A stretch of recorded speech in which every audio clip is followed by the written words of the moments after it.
So everything I'm talking about today, from this point on, are things that actually work for actual, real clients. And I do have an independent consultancy right now, but that does not mean that I have small clients. So these things have worked for clients that are small, but clients with thousands of people as well. Okay? They might not work for you. I'm not right. I'm not wrong.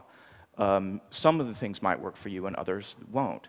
So it's just, the only thing I can do is tell you what I've found and hope that you get something out of it. You might get the whole thing or you might just get pieces. So see what you like. There are 10 steps, and this is a test for all the beer drinking people from last night. Just look at these, memorize them. Okay, done. I'm kidding, I'm kidding. These are them. I'm not going to name them because that's really annoying when people name all 10 things. I'm going to go through all 10 of them individually.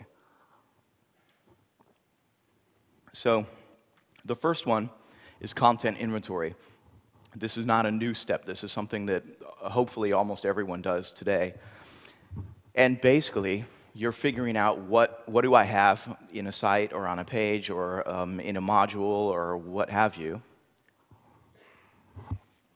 Sorry, I'll step back into the light.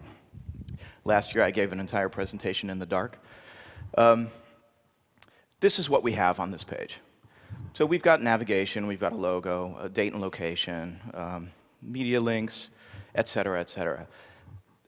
This is a very simple example of a conference that I was at about a month ago. And it's a simple example just to make the point.